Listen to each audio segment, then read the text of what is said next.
Για να προσθέσετε ή να διαχειριστείτε έναν πελάτη από τον λογαριασμό σας στο HydraWise, ξεκινήστε πατώντας το εικονίδιο διαχείρισης πελατών στην επάνω δεξιά γωνία.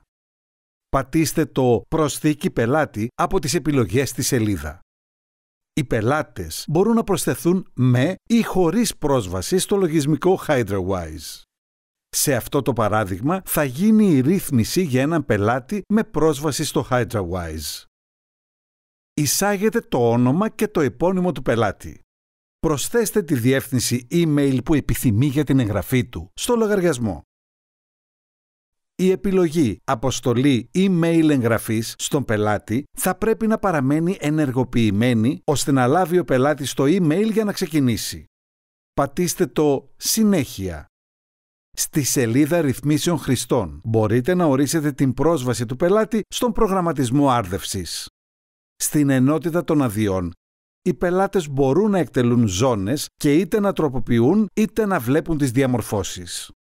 Δίνοντας τη δυνατότητα σε έναν πελάτη να τροποποιήσει τη διαμόρφωσή του, ο πελάτης μπορεί να αλλάξει οποιονδήποτε προγραμματισμό για το σύστημα άρδευσης του. Όταν ολοκληρώσετε την επιλογή σας, πατήστε το κουμπί «Επιστροφή» στο επάνω αριστερό μέρος. Από αυτήν τη σελίδα, στην ενότητα «Αποστολή ειδοποιήσεων», μπορείτε να επιλέξετε αν εσείς ή ο νέος χρήστης θα λάβετε την ειδοποίηση. Σε αυτό το παράδειγμα θα επιλεγεί ο νέος χρήστης. Πατήστε το βέλος επιστροφής στην επάνω αριστερή γωνία. Πατήστε το «Συνέχεια». Για να προσθέσετε έναν ελεγκτή υπάρχουν 3 επιλογές. Χρησιμοποιήστε τον οδηγό για να ορίσετε έναν ελεγκτή από την αρχή.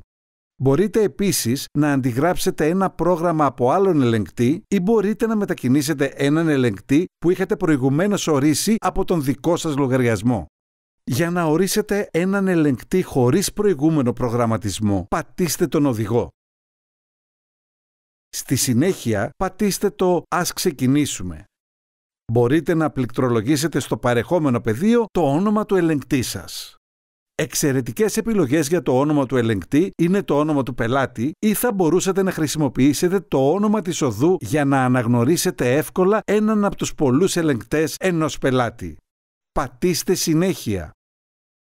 Προσθέστε τον σηριακό αριθμό του ελεγκτή που βρίσκεται στον ελεγκτή ή σε μια μονάδα. Πατήστε «Συνέχεια». Ο ελεγκτής θα πρέπει να είναι ήδη συνδεδεμένος στο Wi-Fi. Αυτό μπορεί να γίνει στον ελεγκτή. Επιλέξτε «Παράβλεψη». Πατήστε «Προσθήκη προγράμματος». Προσθέστε όνομα στο πρόγραμμα. Για τον τύπο προγράμματος επιλέξτε βάση χρόνου ή εικονικό SolarSync.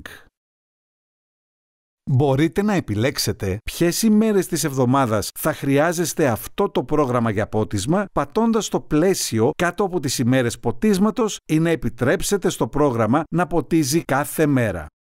Για να προσαρμόσετε τη συχνότητα αυτού του προγράμματος, προσθέστε διαφορετικές ώρες της ημέρας στο νερό. Προς το παρόν, αυτό το πρόγραμμα έχει οριστεί ώστε να ποτίζει καθημερινά στις 5 το πρωί. Στη συνέχεια, προσθέστε τις ζώνες που χρειάζονται σε αυτό το πρόγραμμα ποτίσματος, πατώντας τον κύκλο δίπλα σε κάθε ζώνη. Και ορίστε το χρονικό διάστημα που χρειάζεται για το πότισμα. Πιέστε «Επιστροφή» όταν τελειώσετε. Στο κάτω μέρος της σελίδας, οι ενεργοποιήσεις προβλεπόμενου ποτίσματος μπορούν να παραμείνουν ανοιχτές ή κλειστές, ώστε να ταιριάζουν με τις ανάγκες αυτού του προγράμματος. Όταν ολοκληρώσετε τη ρύθμιση του προγράμματος, πατήστε «Προσθήκη». Μπορείτε να συνεχίσετε να προσθέτετε προγράμματα ή να πατήσετε την «Παράβλεψη» και να ορίσετε αργότερα περισσότερα προγράμματα. Μπορείτε επίσης να προσθέσετε αισθητήρες ή ροόμετρα HC στον ελεγκτή κατά τη διάρκεια της εγκατάστασης ή μπορείτε πάντα να τα προσθέσετε αργότερα. Εάν δεν θέλετε να προσθέσετε τώρα αισθητήρες, πατήστε «Παράβλεψη». Για να ορίσετε την τοποθεσία του ελεγκτή, είτε ενεργοποιήστε την τοποθεσία ώστε να βρίσκει αυτόματα την τοποθεσία του ελεγκτή, είτε μπορείτε να εισάγετε χειροκίνητα τη διεύθυνση.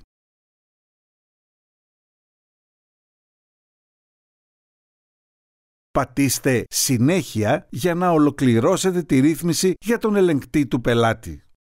Έχετε πλέον ολοκληρώσει τη ρύθμιση για τον ελεγκτή του πελάτη.